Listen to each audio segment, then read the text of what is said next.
Hey, and welcome into the Big Ten Huddle. We have got a lot going on in the Big Ten to talk about. It's a show where we have two fantastic guests. We have casual Big Ten, Kent, coming from a cabin. Kent, is that right? Yeah, I'm in the middle of the Georgia mountains right now. I'm not going to say the city exactly because I'm here for the next 12 hours. I don't want any of my fans tracking me down. Yeah. So I'm not going to say exactly where I'm at, but yeah, I'm in the Georgia mountains right now, North Georgia mountains. It's a good time, man. Beautiful place. Yeah. Beautiful. It's nice to get away every once in a while, but I couldn't miss this. Couldn't miss some hoops talk, man. Couldn't do I, it. I won't lie. I might be stupid, but I didn't even know Georgia had mountains. Oh yeah, man. They're out here. I'm sitting in them right now. Yep. I'm at the Go down top of a there. mountain right now. Yep. What's Get up? down there. Do some recruiting for the Big Ten while you're down there because there's some really good football players in Georgia from what I hear. Yeah, I'm on that. That's what I've been doing this whole time. Yeah. Okay. And we also have Brant, the CEO of Big Banter Sports. Brant, how you doing tonight? Hey, great. How are you, JR? I'm good. You're not in a cabin, correct? I'm not, just back home in Columbus. Okay. All right. Any mountains around? As flat as can be. Yeah. Well, I'll tell you what, the game was not flat. Oh, crap. I have a few other things I've talked about before you get into that. We're going to talk about the game here in just a second. Big Banter Sports, bigbantersports.com. Please do go visit that. It has all the Big Ten media you need. And then also, please do like and subscribe if you're listening on podcast. Please give us a follow, subscribe, 5-star rating over there. We appreciate that as well. Somebody gave us a 1-star the other day, and they didn't even leave a rating. So, you know what? Jerk. I don't care. But at least tell me why I suck. If you don't like the podcast, tell us why. We had somebody unsubscribe the other day because Kent didn't put Braden Smith in their in his top 3 for Big Ten Player of the Year. So Kent, do you want to speak on that before we get into Purdue, Ohio State? Yeah, I'm guessing it was the same guy. It has to be that gave you the 1-star review. He probably tried to bomb you from every angle he could because he actually was mad because I said I was a Braden Smith hater, which he interpreted as I hate Braden Smith, which I don't. I'm just a hater, jealous, I just don't what a hater is. And I think he read that the wrong way, and that's fine though because I'm still a Braden Smith hater. And I'm happy to talk about the Purdue game today. Let's get into that soon. Yeah. Well, we got Fisherman here. We were just talking about you, Fisherman, wondering if you would be here because we're like, hey, Fisherman is our only Ohio State fan that stays with us the entire time. So we salute you, Fisherman, and we're going to give you your props here. But before that, Sonny touching in some good-looking folks on the episode tonight. Thanks, Sonny. Wish you were here, but we had you here for the award episode, and we appreciate that you didn't lose a subscriber for us like Kent did. So he might have though. We don't know for sure. They might have just true. not commented. A bunch of people unsubscribed, but they just didn't leave a comment after they unsubscribed. It's possible still. Oh, nice. Fisherman said he went to the game. It was a good day. I Oh, went to the game. let's That's go, awesome. Fisherman. Yeah. There we go. Oh, and Michael Allen, how about them Gophers? Yes, we have that. Actually, it's the second game. This is the only Big Ten podcast where you'll find that Rutgers and Minnesota is the second game talked about in front of Wisconsin and Illinois. So if you are a Wisconsin or a Minnesota fan or a Rutgers fan, just know this type of podcast is for you. So, and Fisherman saying Purdue fans showed up. Yes, I heard the Purdue fans there. Anyway, all right, let's go ahead and get into it because we have got a lot to talk about here. Oh, and I still have that comment up.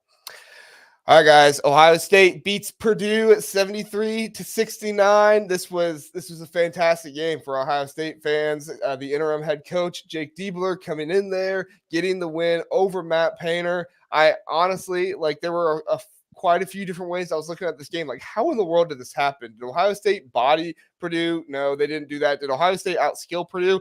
No, I don't really think they did that. This was just a game that just kind of Ohio State, don't get me wrong, they played well and they played hard, but certain things just kind of fell into their lap in this way, and they got turnovers. I mean, they turned Zach Edey over 6 times in this game. When Zach Edey's turning it over 6 times instead of getting 6 assists, you're in it to win in this one. Brant, you're in Columbus, so you're obviously feeling the vibes and everything going on over there. What were your thoughts on the game? Yeah, man, super excited to see Ohio State actually go out and win a game. It's been a minute since we've had the luxury of seeing that. And to do it against Purdue, I mean, my expectations going into this game were I flipped it on, not even knowing if I was going to even watch the second half, but flipped it on, see the Buckeyes start off on a horrible like 8-0 run or something with Purdue up.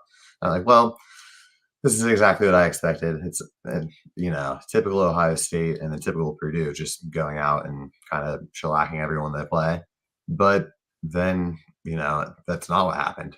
Ohio State there was a spark, and somehow they got up big and then they almost choked it away in typical Ohio State fashion. But they were actually able to hold on and come away with the win, which was awesome to see.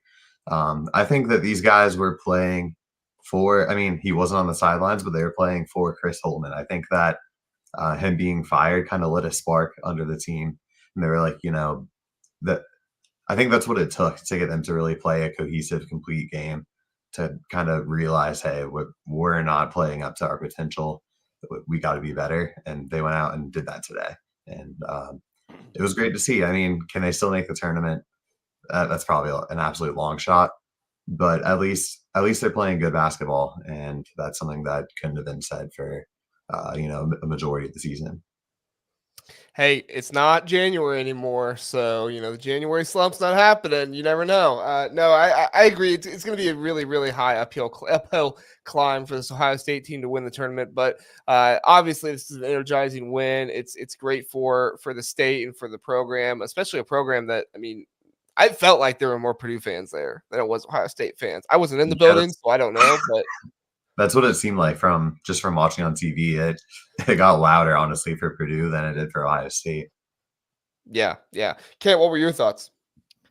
I just thought, like, you guys kind of touched on a little bit of this already, but I just felt like you're right. They didn't outskill Purdue. They didn't scheme them or anything. There was just an energy like on the bench, and there's an energy in the shot today. I thought even though you're saying like more Purdue fans there, I think they fed off like what the fans were giving them. And, I don't want to disagree with Brant right off the rip here, but I think they won despite, the energy that they got from Chris Holtmann leaving. I think they won because they had somebody else finally on the bench that was giving them some of that energy, which Chris Holtmann did not do the rest of the season if you're looking back towards the beginning of the season. And if they really wanted to play for Chris Holtmann, it's too late now.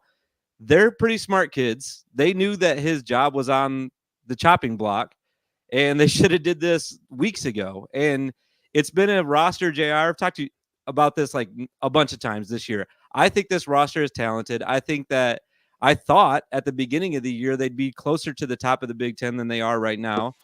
And it just took this big thing to happen, this firing to happen for them to finally bring it together. I don't know if it's because they were doing it for him or because he's finally gone and someone else was there. I don't really know, but it was nice to see them finally come together as a team and get a big win like this. I mean, they haven't had one in a while. Yeah, no, for sure. Sonny, I see that question. I'm going to star that, and we'll talk about that at the end. I do want to make sure we talk some Purdue. Fisherman bringing up some good points here. The bench helped at the end of the first half. They certainly did. Ohio State's bench outscored Purdue's bench. What was it? 27-4, I think it was, or something like that. I can't add all the numbers up in my head right away, but I can add up 4, and that's what Purdue had from their bench. So at the end of the day, how do you do that? You're the number 2 team in the nation. How does Mason Gillis score 2 points? How does Cam Heide score 2 points? Yeah, I mean, you had Caleb First in there. You had Miles Colvin. You had Ethan Morton. I'm sorry, but at a certain point, Ethan Morton, I know the dude plays good defense, but the dude played nearly 20 minutes. He had 3 rebounds. That's a certain point. Line you can ever get. Right. I mean, yeah, and Fisherman, another good point here with Edey off the court with 2 fouls. Ohio State 8 when Edey was off the court. I think at one point, I didn't keep track the entire time, and I meant to go back and look, but I didn't have enough time. But Ohio State went something like 16 on a 16-2 run in the combined 2 parts when Edey was off the court in the first half. I hate the narrative that Purdue is only good because of Zach Edey, because I think they have a lot of good players on their team, and I think there's a lot of guys who do things really well. But that's inexcusable. That's inexcusable, not just on the players. That's inexcusable to Matt Painter. Matt Painter has got to get this together if his guy can get into foul trouble, which, we can say all we want about the refs today, and it is what it is. You always have to play with what the refs are doing. But Edey wasn't in foul trouble in the second half, and they still only outscored Ohio State by 1 point in the second half. So it's at a certain point, I mean, Brant, if you're a Purdue fan, I'm not saying it's like panic time, but Purdue kind of went on a bit of a bad streak at the end of the Big Ten season last year.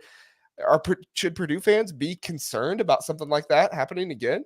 Yeah, I think for Purdue, this is definitely concerning to go and drop this game. It gives them flashes to every March where they play a team that's a lot lesser. You're favored by a heavy amount because you're clearly the better team, and you go out and drop one because you just can't stop turning the ball over. It happens to them every single March, and it just happened again with this team that is supposed to be, head and shoulders above their teams from the past few years. So I think that it's definitely time to hit the panic button. And worth noting, like usually the way they lose these games is by, just putting pressure on the guards and they just can't handle it, can't get the ball into Edey. But this game, it was Zed Key just popping the ball out from Edey seemingly every time that he touched him. And it was Edey himself that was turning the ball over. So concerning, definitely. Yeah, no, I think at the end of the day, like Edey was like they had Zach Edey as the Ken Pom MVP, and I get that like Zach Edey is the best player on this team, best player in the country, but there were aspects to his game that lost the game for this team in this one. I'm not gonna say the loss was on him. Obviously, the dude had 22 points. Like the loss isn't on him, but there were aspects of him turning the ball over and losing the ball that was on him for the loss in this one. Kent, what do you think? I thought it was interesting that Ohio State did not fear him defensively. We talked about him as possibly being, on defensive all Big Ten or one of the best defensive players in the league. And I thought that they were just not scared to go right at him. I know Thornton went right at him a couple times. I mean, one time he got it blocked. One time he floated it over. He had a couple times where he was attacking him, but I just thought that was interesting. Also think it's interesting that right now on the stat sheet, you have for Zach Edey 0 for 0 from 3-point land, which, everyone knows that if Zach Edey does not hit a three, then, the game is in limbo at that point. They need him to hit a 3-pointer, right? For them to be able to get a win. And then one more thing, too, before I go, because he's been on the pod with me before, JR. Javamen. He said before the game today, does Ohio State get an interim coach spark? So he called this was at like 10 a.m. this morning. He called that. So I wanted to give him a little shout out on that too. They definitely got that spark. And like I said, it was really nice to see. But yeah, just Ohio State attacking the big man and going right at Purdue. I thought it was really interesting. They weren't scared at all today of anything Purdue did defensively. Yeah, no, for sure. Philip makes a great point here too. Fletcher Loyer 1 for 7 and 0 for 1. There is no way Fletcher Loyer plays plus 20 minutes at a game and should only be taking 1 3-pointer. Like that's on Matt Painter. Matt Painter screwed this up. If he has his 40+% 3-point shooter, Fletcher Loyer, who is not a dribbling threat, who is not like, I'm sorry, I'm not trying to take away from the guy. The guy is a really, really excellent 3-point shooter, one of the best in the country. And he took 1 3-pointer today. The team took 9.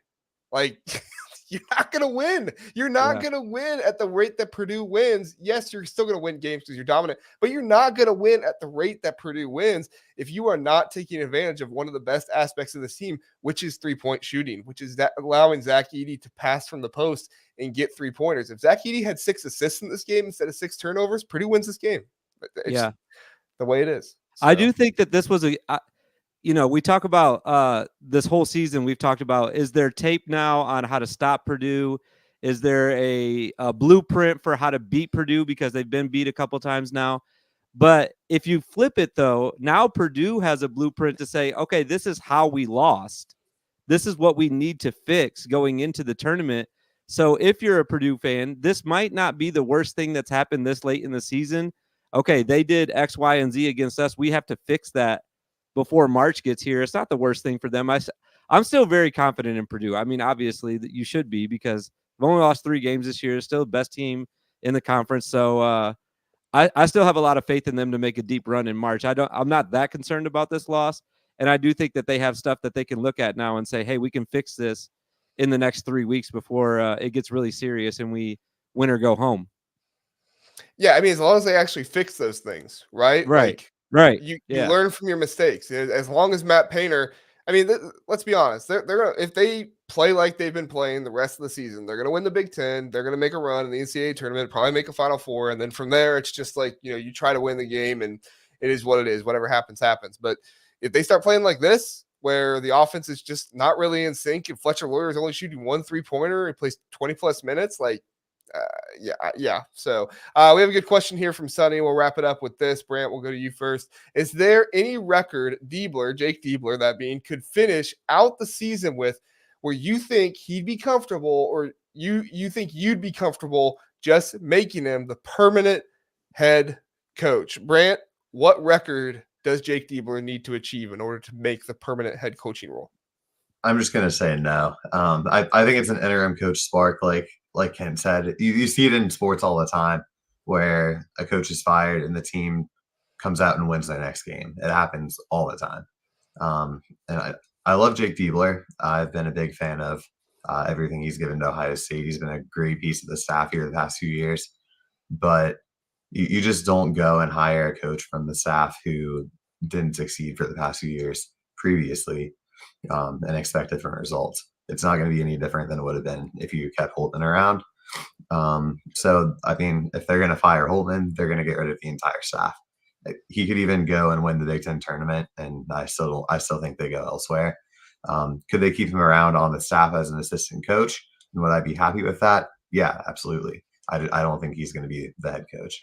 I just don't think there's anything he possibly could do to get hired full time and remove that interim tag. What do you think, Kit?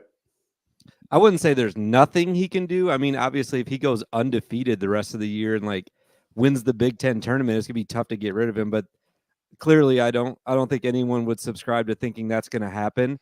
I think if you're Diebler, you have to be focused on like putting together a pretty good end of the year right here. Try to make as deep of a run in the Big Ten tournament as you can, and then he should be looking at like where his next move is. Not focusing on like trying to get the Ohio State job, like just trying to build. I think he should be building his resume for what his next job will be, and then go from there. But yeah, I agree with Brant. I don't think that they're going to hire him.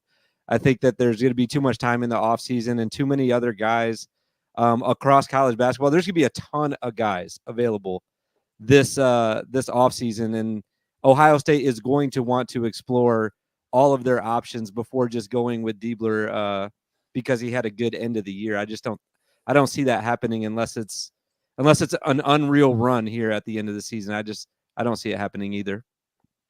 Yeah, I think the only way that he gets it, which I don't think there's any way in the world this happens, but if he takes Ohio State to the Sweet 16, if he does what, Chris Holtman was never able to do, it's like, okay, well, this guy, maybe he can get more out of this team that Chris Holtman was never able to, and maybe he'll keep recruiting at the same rate Chris Holtman was. But yeah, I don't see that happening. I do think there's like a benchmark he can get to, but I don't think it's going to happen. And at the end of the day, after seeing kind of what's happened with Rodney Terry at Texas, I'm not going to say they're bad this year, but I definitely feel like they're not reaching, their full potential of what they are.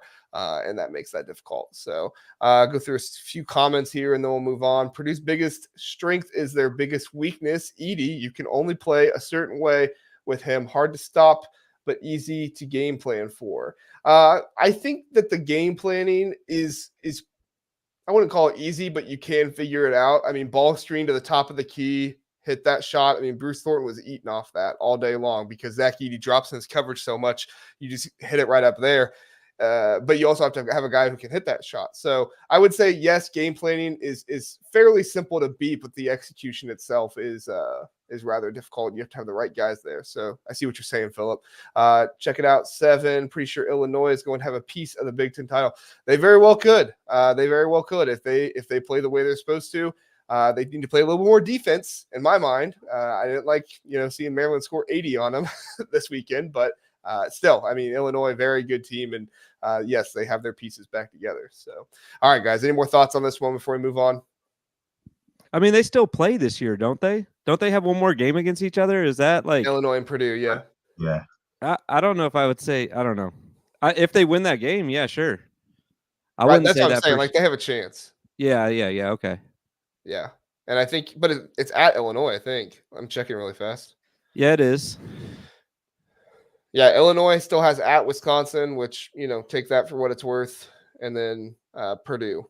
So, and then at Iowa, then at Penn State, Iowa, Minnesota. Don't sleep on Minnesota now. We'll talk about them next. I'll never sleep on them. Yeah, talk about them next. All right, here we go.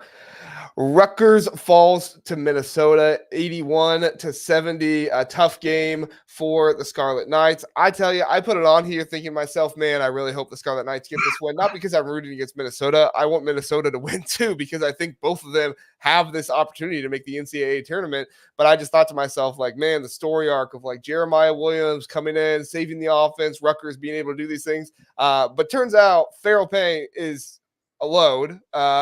You're not going to stop Minnesota, because Ben Johnson has proved everything that I've said the past 2 years wrong, because Ben Johnson is a darn good coach. He's got some really good players around him. And I'm overall very impressed with this Minnesota team. I wish they played some more quad one games in the out of conference. I think that will ultimately be their downfall of why they don't make the tournament. But I tell you, I really like this Minnesota team. Kent, what were your thoughts? Love him. Love Minnesota. They're they are literally my favorite team to cheer for this year. It's like them, and I always have a soft spot for Northwestern for some reason. But I think that Ben Johnson was listening to the pod last week, because we were talking about how Farrell Payne should not win Sixth Man of the Year because he's a starter. And he listened to that and he was like, oh, you know what? I'm going to put him in the starting lineup the rest of the year now, because that's what JR and Kent told me to do. So put him in the starting lineup, had 21 points. And, as always, we were right about this. He's the man. And also interesting, I just love the way that they play. They share the ball so much. They play the right way. And all 5 guys that started today in double digits. That doesn't happen very often. All 5 guys over double digits. So love watching Minnesota play. I almost said Max Christie, but I love Cam Christie. Love Farrell Payne. Obviously, my guy Parker Fox. Like, they just have like a great team to cheer. They're easy to cheer for. Ben Johnson's easy to cheer for, and kind of the underdog story, like we talked about last week a little bit. Everybody pretty much picked them to finish at least second to last or last in the Big Ten, and they're right there in the mix right now to possibly make the tournament. Man, I really hope they make it. Hope they can finish strong and make it, because I love them. I love them, JR. You know that. I love this Minnesota team, man. Elijah Hawkins is I'm about ready to go buy Elijah Hawkins jersey, dude. This guy, 40 minutes today. He's passing the ball all over the court. Only 7 assists, but like, that's literally what we're saying with Elijah. It's only 7 assists this game. Yeah. Like, this dude's getting 10 assists a game, it seems like. And man, he just passed the ball all over the place. And you're right. The brand of basketball that they play, it is share the ball. It's none of this crappy NBA ISO ball that Juwan Howard wants to run and Mike Woodson runs. None of that. Like, this is college basketball. This is the way you want to see it played. I love it. I love it. What do you think, Brant? Yeah, I love the way they play ball, very team oriented. But I will say I hate their court and how elevated it is. Like, it's annoying to look at. That is, like, why is it a stage? Come on, it's a basketball court. But whatever. I guess I can look past that and try to root for them to make the tournament. Not going to be an easy task, like you said, with their non-conference schedule. But that stage is not a easy place for opponents to come and play, as you saw today with Rutgers. Great win for Minnesota in this game. They kind of dominated for pretty much the entire second half. Pretty much had it put away. I think I don't think Minnesota is going to make the tournament. But they have an opportunity. I'll say that, because they've got 3 really, really tough road games left. They've got Michigan State, they've got Illinois, and they've got Northwestern. I don't think they're going to win any of those, but the opportunity is there. I think if they somehow, some way win 2 out of 3, they're going to be real hard to keep off the bubble. Yeah, for sure. Got some great comments here. Payne is a grown-ass man, period. Dave is saying, Sky you, Ma. That's excellent. Philip, I doubt Minnesota makes the NCAA tournament. I want to see them go to the NIT and win it. That would be fun to see them do that. But ultimately, I'd love to see them in the tournament. I'll take either one at that point. Bobwa Doctor, interesting name, but thank you. Dawson Garcia is a star too. He deserves respect. Yeah, Kent, you put Dawson Garcia in your award stuff. Where'd you put him? I forget. I had him when we were doing our first team All Big Ten. I think I chose him as like my 6th player or something like that. Yeah. So So yeah, Kent is giving respect there, but Dave's not really a fan of you. You hate my court. Oh, I hate your face. oh, all right. Ouch. Minnesota fans are ruthless. Yeah, they are. I love the court, by the way, here. Minnesota fans. There seem to be a lot of them. I love it, guys. Great court. Fisherman says they have to beat OSU. Yes, Fisherman. Show them who's boss. I'm actually on their schedule right now. You know what's going to be a big game for them is at Nebraska. Like if they can go out and do what nobody else has done, which is winning at Nebraska, that would be a huge win for them, and that would really open up some eyes. Like, oh my God, they're the only team that was able to come out here and get a win. That would be a huge resume booster for them. That's coming up next week, right? And that's a huge game for Minnesota. No offense to Nebraska, love you guys too, but man, I would love to see Minnesota pick up that win and notch another one on their resume. That'd be great.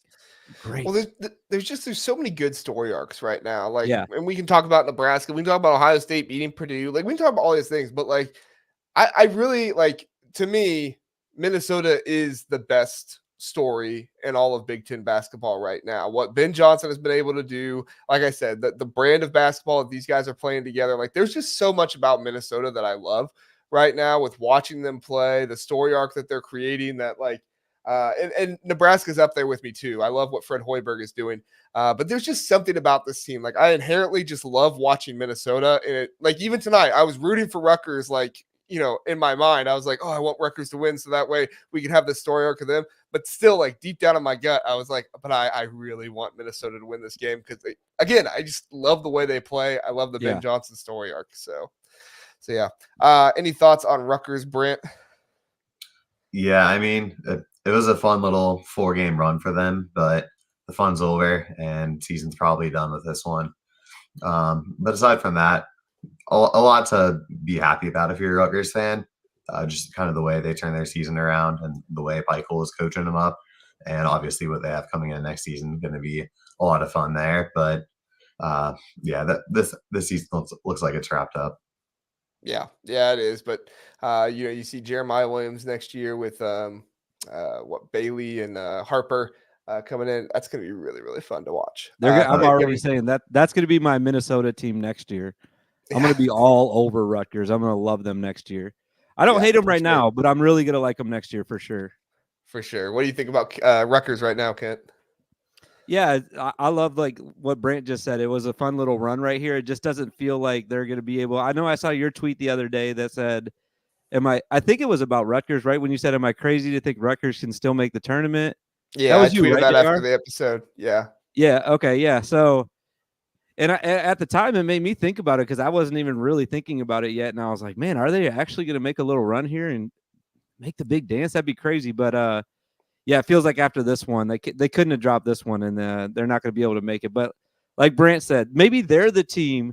It'd be nice if Minnesota's the team that gets into the big dance and Rutgers is the team that goes and wins the NIT. How about we do that? There we go. Yeah, that would spread be fun. The Big Ten love around. Yes. There we go. Yeah. And like if Elijah Hawkins makes the NCAA tournament, other fans are going to start loving him. Oh yeah. So yeah. Alibaba, friend of the show, thank you. Had you on before. Need to get you guys on again sometime. The big thing for Minnesota is their chance that they can bring everybody back next year. Yes, that is an underrated part. I meant to say that earlier, so I'm glad you did. Yeah, they can bring a lot of these guys back next year and really make a huge difference. Parker Fox is an out of eligibility, right, Kent? There's no way he can come back because that would be his 8th year. Yeah. Oh, shoot. Yeah. So that's a bummer because I'm a big fan of his, but yeah, I think this is his last little. I shouldn't say last little run. Hopefully, it's the last big run for him right here. Yeah. Sonny with a comment here. I think Ben Johnson gets the attention of bigger jobs that might be opening up, if not this year, then next. Yes, but Ben Johnson also alum of Minnesota, so I'm also wondering like how long he sticks around. I hope he sticks around for at least another year or two. But at the end of the day, like. I mean, Minnesota's an underrated school, like really, really large alumni base. Like I think they have a lot of potential for NIL. They just kind of need the right guys in there to do that. And so the recruiting ground is obviously that's always kind of been their detriment up there, but you can bring guys in. So Yeah, Ben Johnson's definitely going to get attention. I hope Minnesota can hang on to him because I love when former players are able to make it work. Typically they don't, which is part of the reason why I love to see him make it work. So, Yeah, all right. I was just going to say, I'm going to have to disagree with Sonny, at least right now, on Ben Johnson getting attention of bigger jobs. I mean, Minnesota's historically middle of the Big Ten, which is not a bad job. And if he's not getting them to the tournament, no bigger team's going to come calling right now. If he keeps going on this trajectory, then maybe like 3-4 years he could be getting calls. But I think he's locked into Minnesota for the next 3, 4, 5 years at least. Yeah, especially this offseason with how many guys could be leaving. But I see what he's saying. I didn't take it as this offseason, but maybe that's what he bigger jobs. Oh, he said if not this year, but next. Okay, I just thought he meant next year. So, but you're right, Sonny. He's gonna be a rising star and do some good things. So, all right. Wisconsin falls to Iowa, guys. Wisconsin, they faced Ohio State and they got their nice little win there, but they're back to their losing ways. I know the Wisconsin fans are not happy. The Greg Gard firings have started, and it's not been pretty. Wisconsin could find themselves out of the top 25 here soon if they're not careful. That win over Ohio State's not really going to save them. I guess it might now since Ohio State beat Purdue, but that was also when Ohio State had Chris Holtmann. So, different team the way they've been playing, I suppose. But Brant, I'm curious, what were your thoughts here with Wisconsin falling at Iowa on Saturday? Yeah, man, that was a heck of a game. That was probably my game of the weekend, and that's really that really is saying something with the way that the Ohio State game unfolded today. But we had a little overtime game here. Owen Freeman is going to be a superstar for Iowa, and that's what they need because without the Murray brothers, they just don't have the star power. But give Owen Freeman another season or 2 seasons. He really reminds me of Luka Garza for them a few years ago. I think he could follow that kind of trajectory. And Brock Harding looked insane for them too. I know he's just a freshman, but he didn't play too many minutes, but when he was out there, he was dispersing the ball and knocking shots down. He can be a big piece for them going forward as well. On the Wisconsin side of things, disappointing for them. Their fans are not happy right now the way things are going. And not really too much else to say other than just what happened. Dave, why do the Badgers suck right now? Oh wait, I'm a Gophers fan. I don't give a Oh, that's why I love college basketball and football. The rivalries make it so great. Kent, what were your thoughts? I didn't get to watch all of this game. As I said, I'm at the lake right now in the mountains, and I just thought that Wisconsin had control of this game in the first half. I go outside for a little bit, come back, and then all of a sudden it's a game. My boy Tony Parker's going off, of course. Or I'm sorry, Tony Perkins. I said Tony Parker. Sorry. Tony Parker used to play basketball as well. Tony Perkins, game winner. Like those two things go together like peanut butter and jelly. I knew he was going to be the guy to get it done at the end. When it was a close game in overtime, I was like, just give it to TP. He'll finish it off for you guys. So I was happy for Perkins. I was happy for my guy. But Wisconsin, man, I don't know. Iowa actually used to be the team that I was like, I can't figure this team out. Now, with the big swing back, it's like, I don't know if Wisconsin I can figure out. They were so good. I was defending them as someone that could outright win the Big Ten like a month ago. And now they're going to be like not even going to get a double bye in the Big Ten tournament. So I don't know what's going on. I really can't figure it out. I don't know if they're just missing shots, if they've been scouted too well on the second half of the Big Ten season here. I don't really know what's going on. I can't put my finger on it, but they have got to figure it out because they're a team that is going to be in the tournament. And if they play anybody that has a pulse, it seems like at this point, they're going to be out the first game. So I think that they really need to figure it out. That's really all I can say about Wisconsin. And like I said, happy for my boy, Tony Perkins, of course, not Tony Parker, Tony Perkins. In my opinion, I'm happy for Tony Parker too. By the way, he's living a pretty good life. I feel like. Oh, he's got to be. For Wisconsin though, if there's one player I could put my finger on, that's kind of an X factor for this team, and at least was an X factor during their run when they were winning games, and is like I guess we could call him the X factor because he's not playing well right now, and they're losing games because of it. Max Klesmit is my pick. I mean, the dude was unconscious when they were actually winning games. He was dropping like 20 points a game, just not missing shots. And then he came back down to the Max Pleasant we saw last season when Wisconsin didn't make the tournament and they were in the NIT, where he's chucking shots up and nothing's falling. And that's been happening to him recently, and Wisconsin's been losing games in turn. Yeah, no, I think you're right. There are just certain players on this team that are not performing like they were before. And Wisconsin kind of had a lull against, who was it? Penn State earlier this year, and they were able to fight through and make that happen. And I said after that game, I said this is the type of game that people, like teams who win the Big Ten, this is the type of game they win, where they kind of have a stinker. They don't really play their best game, but they put it together and they get the win.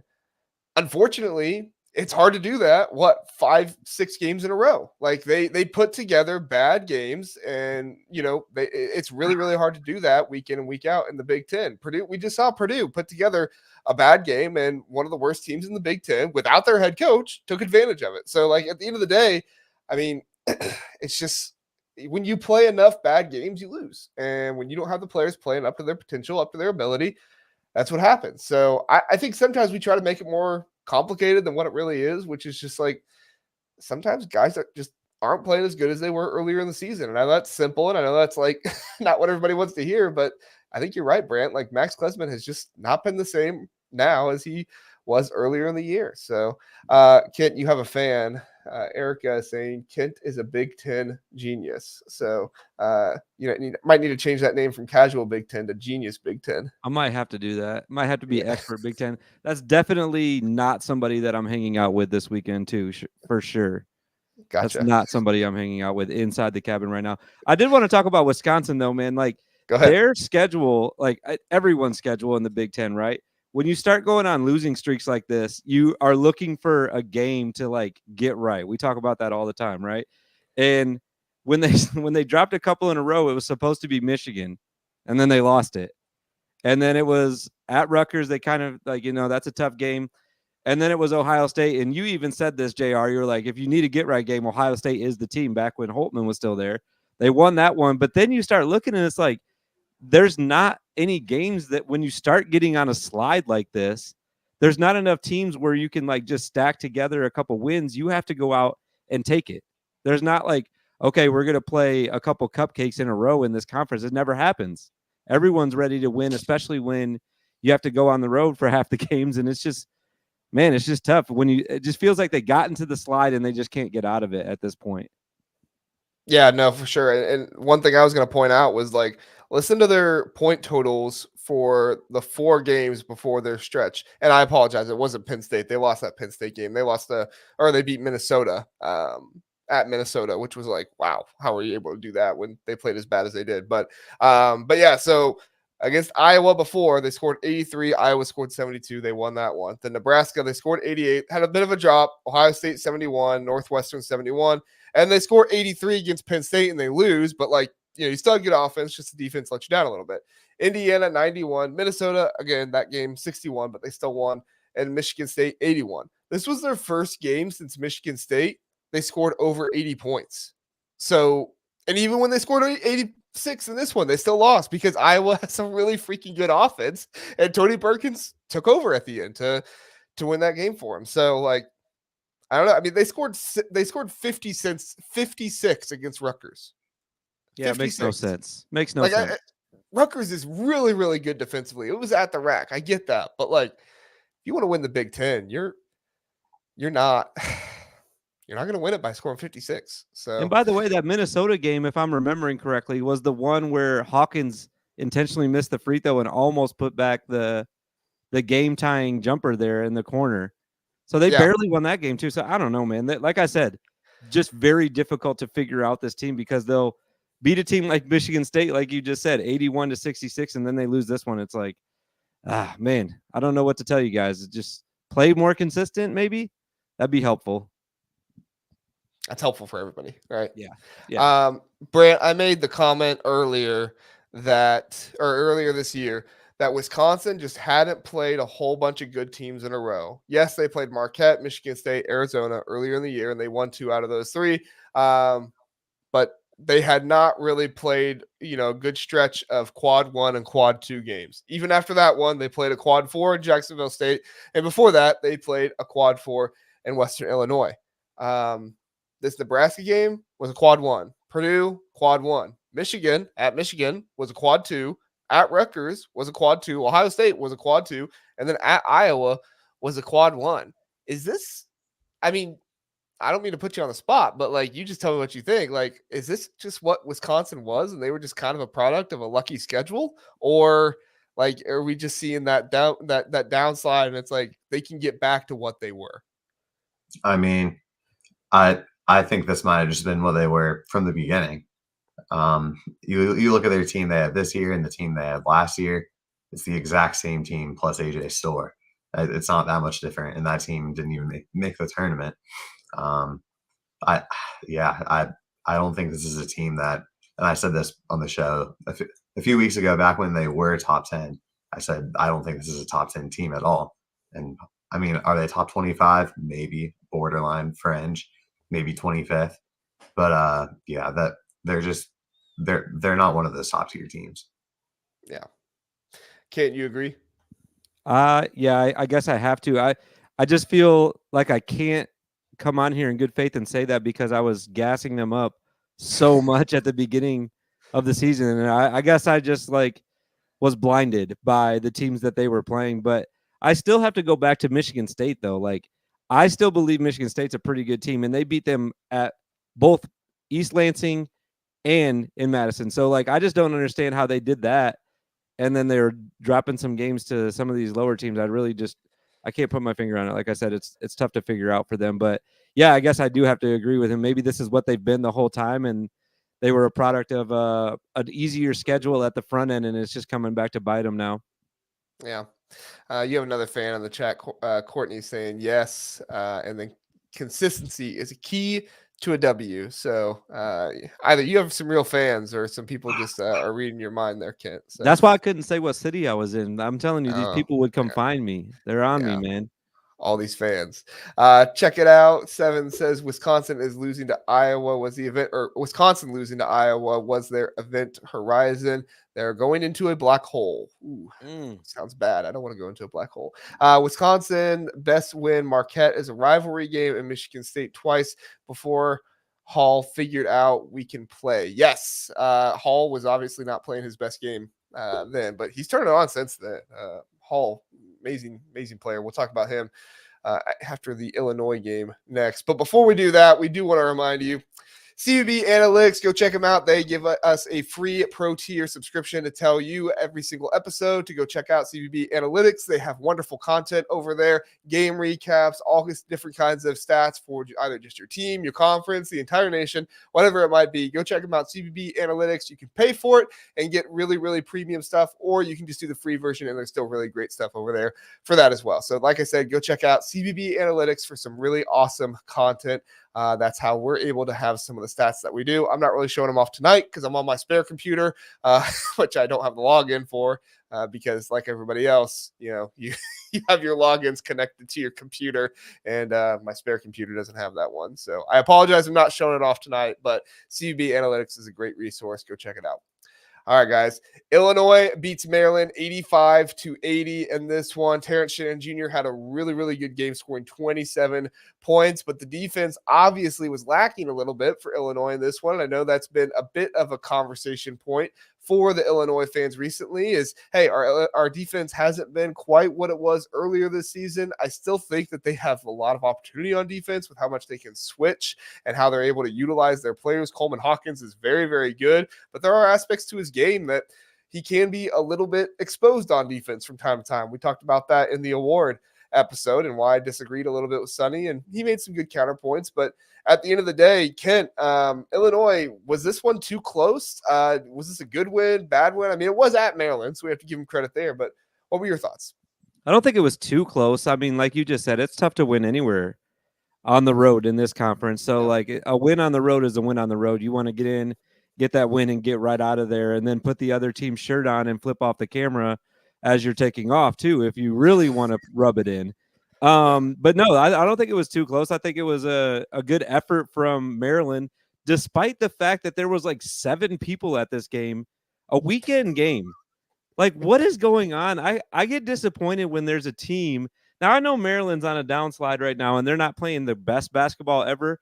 But if I'm living anywhere within 50 miles of Jameer Young playing basketball live for the cost of what a ticket probably would be to get into a Maryland game, I'm going. And I'm going to watch him play every single time. And if I'm a Maryland fan, especially, I'm going.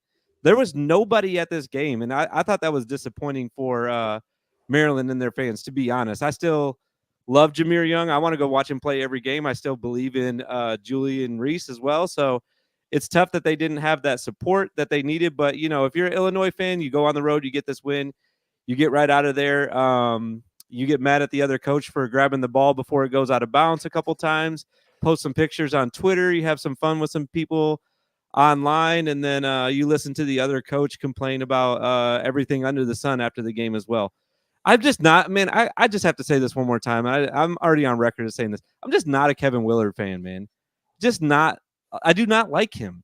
He just seems like, I don't know. I'm gonna keep the rest of my thoughts to myself about Kevin Willard and let you guys finish the conversation about this game. But good win for Illinois, though, nonetheless. No matter what the score was or what the winning margin was at the end of the game. I'm going to echo your thoughts on Kevin Willard there, Kent. I see why there were no fans in the stands. I mean, could you go and see Jameer Young? Yeah, but you also have to watch Kevin Willard coach. There's a trade-off there. This team, Maryland, they were down by 4 points with about 40 seconds left. All they had to do was foul Illinois, and they can maybe get the ball back down 2 possessions with only down 4 or 5 points. What they do? Kevin Willard says, "Oh no, don't foul. Just take your L." Crazy to me. Like, what is he thinking? I've not said this earlier in the season because I didn't want to sound mean, and I knew that like Maryland fans were really excited about Kevin Willard after, you know, last season taking him to the tournament and stuff like that, which was great for Kevin Willard to do. But like, what did he really do at Seton Hall to make us believe that he would do anything spectacular at Maryland, right? Like, I just looked up his records again just to make sure. I was like, is there something I'm missing? The guy's had 2 single-digit win seasons his entire time coaching in what's that? 1, 2, 3, 4. I don't know. Over 10 plus years of coaching. He's had 2 single-digit loss seasons the entire time.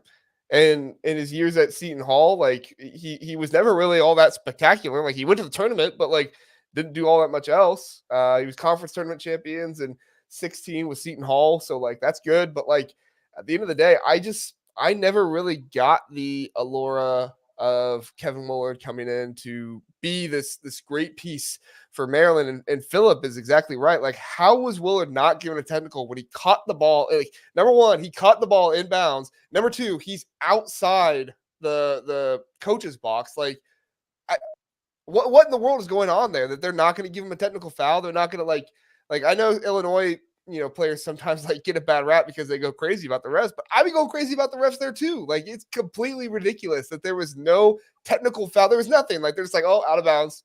Like, oh, the coach was basically out of bounds. So like, what is like, how many times do we see guys flying out of bounds to save a ball and throw it back in? Like, it's just I'm just glad that play didn't end up like being the factor of why they won or lost. Like, I'm glad they still won the game, and I'm glad they won by 5 still, and that wasn't the reason for the win or the loss. But yeah, also, by the way, Terrence Shannon Jr., super fast guy and very athletic, and everyone like that was trying to defend like Kevin Willard was like, oh, it was an overthrown pass and there was no chance he was going to catch it. Have you seen this man play basketball before?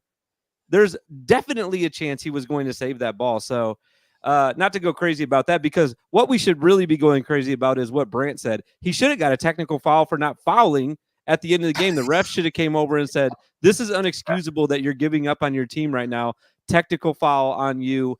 You need to go to the locker room and let somebody else coach the rest of this game, because that is inexcusable with that amount of time left, that big of a margin of the difference in the margin of victory, whatever you want to call it. They were only down by 4.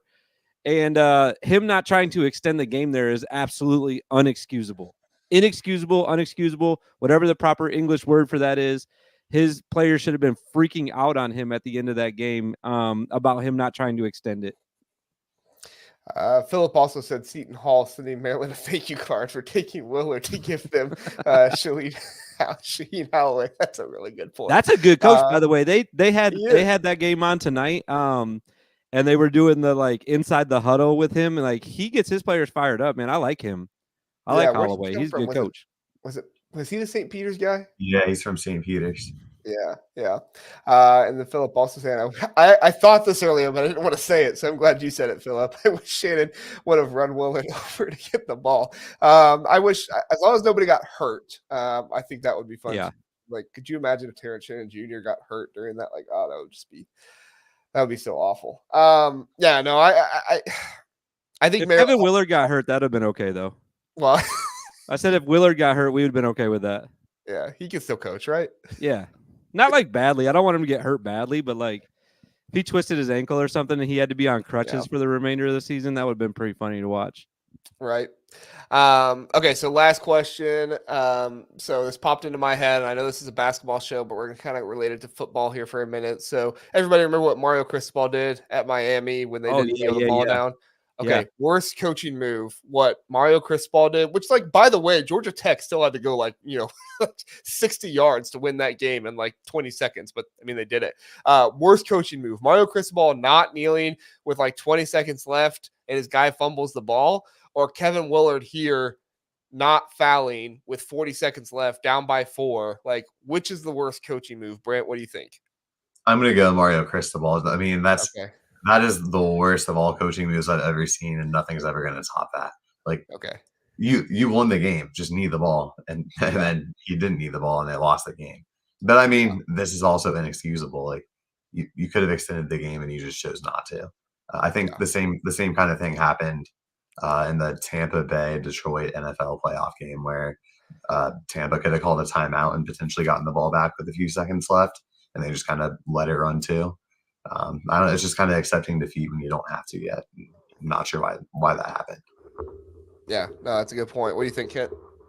I think they're equal. I do think that Cristobal's is a little bit obviously that one affected the outcome of the game for sure. And this one, it's hard to say that they're equal because we don't know what would have happened had they extended the game. And we know what for sure happened with Georgia Tech and Miami. So, I still think that they're equal, though. Like, it's like Brant said, like I said, it's inexcusable. You cannot at least try until there's zeros on the clock, man. Like, you just got to. You have to. Yeah. And just to mail it in like that for the last 40 seconds of the game is just like I have no respect for that whatsoever. You just have to. You have to try. You have to try until the end. Yeah, fireable offense. I mean, fireable offense. He's lucky he made the tournament last year because I don't know if he'd be hanging on at the end of this year. I think he probably will hang on at the end of this year, but still, Jackson coming in. What up, Big Ten Nation? What up, Jackson? Glad to have you here. Appreciate you coming in, checking in with the Big Ten. We've got one more Big Ten game to get to, which is Michigan State beats Michigan 73-63 in this one. So obviously they're going to Michigan. There was a little bit of concern. Michigan was able to get the upset against their rival Ohio State earlier this season at home, and so there was some thought, well, maybe they can make the magic happen again. Doug McDaniel will be back, but no, Michigan State is able to take care of business. Brant, what were your thoughts? Yeah, just another good win for Michigan State. They just need to keep building some momentum, and I think having the game against Michigan on their schedule is good for this team to kind of go and play a lesser team. Also a rivalry game to get a little chippy, and just to go and collect that win is good for the Spartans because they're going to need to keep building some momentum as they gear up for March, which is that's when Michigan State really strikes. Yeah, exactly. I mean, and they need to keep I'm blanking on his first name, Hall. Malik Hall. They need to keep him going because at the end of the day, he and AJ Hoggard are going to be the ones that determine what this team is going to be able to do. And Tyson Walker, I mean, he's going to do what Tyson Walker does, but he needs somebody to play next to him and make that stuff happen. So, Kent, what were your thoughts?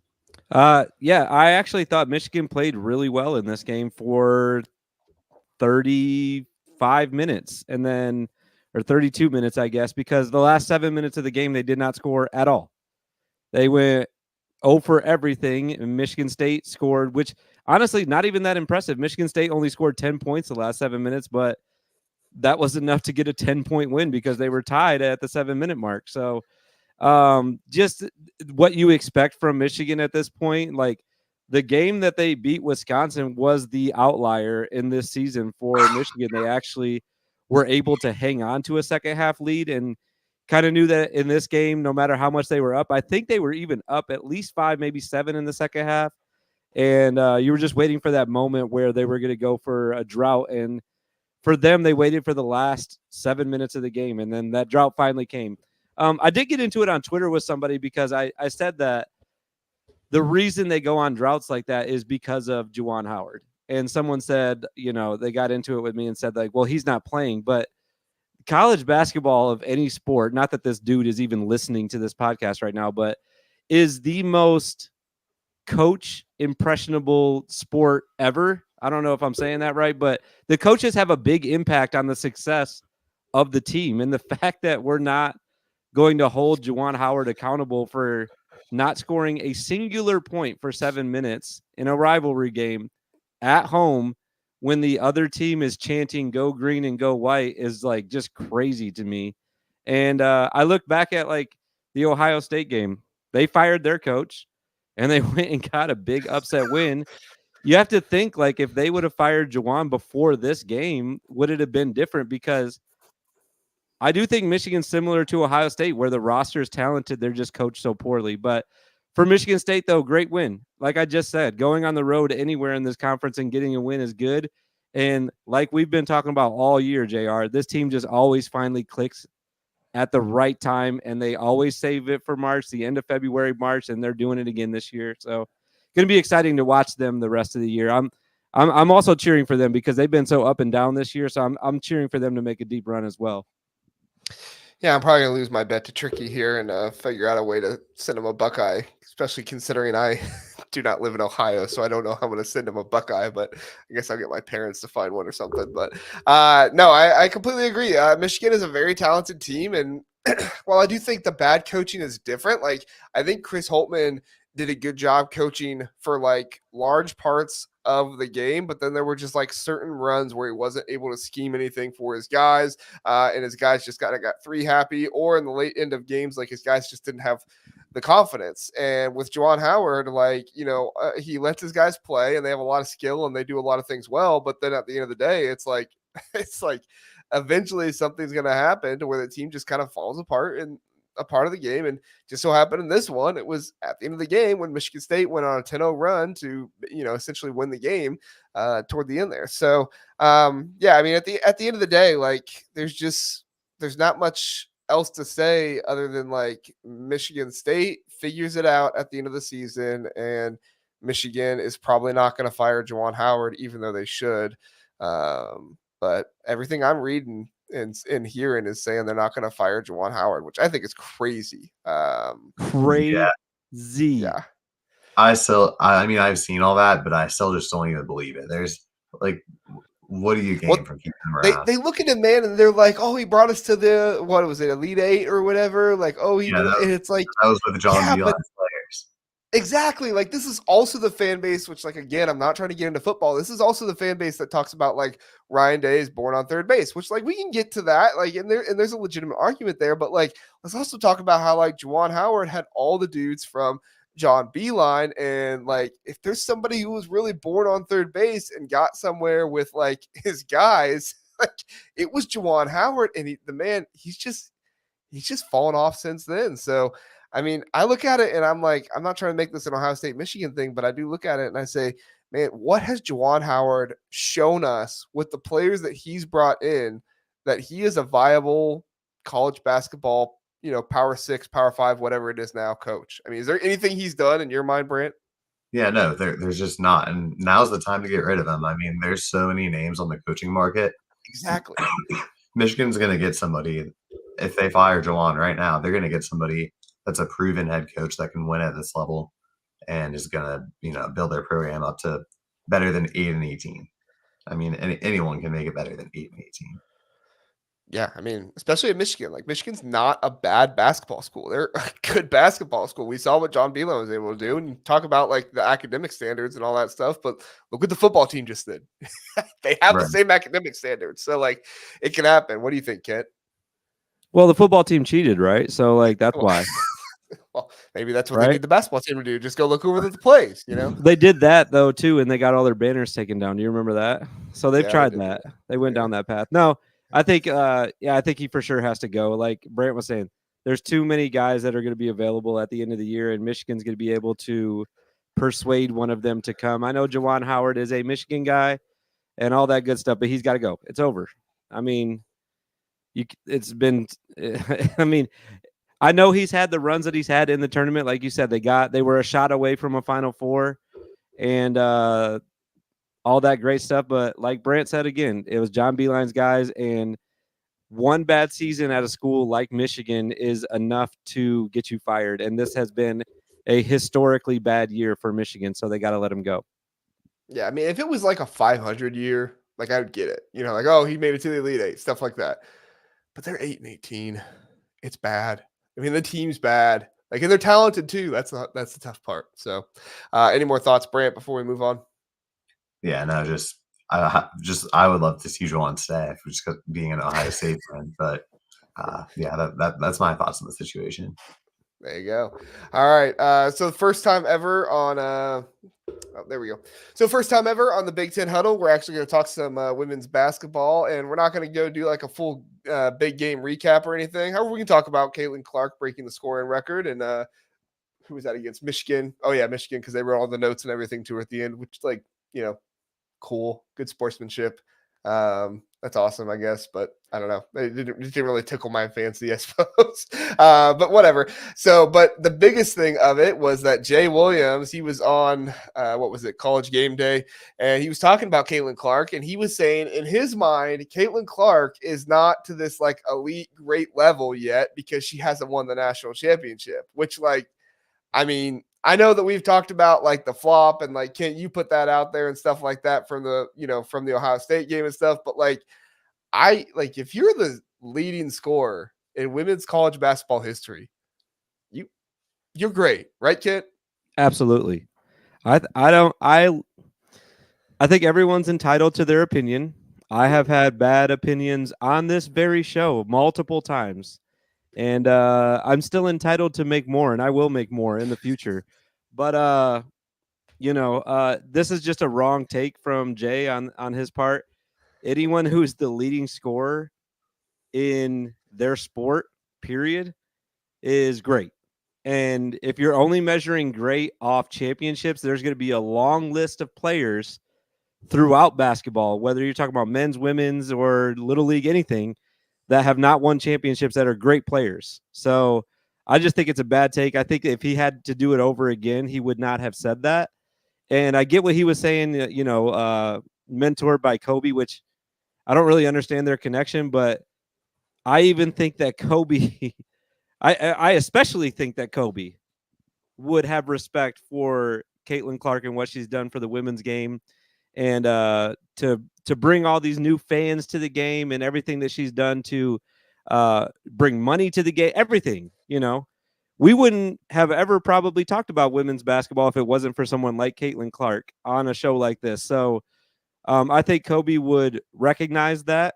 And I think that for Jay to kind of put Kobe, who can't even defend himself at this point, like as the reason why he would say something like a championship makes you great is, I don't know. I just think it's kind of childish for him to even say that. And I think it was a bad take on his part. Yeah. What do you think, Brant? Yeah, I kind of see what he's saying. I do think that at the professional level, you have to have a championship tied to be one of the all-time greats.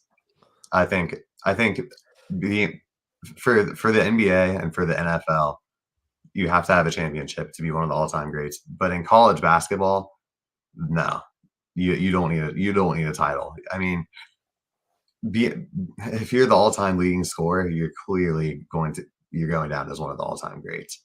I mean, that's the only accolade you need. But yeah, I think looking at the professional level, you definitely do need a championship.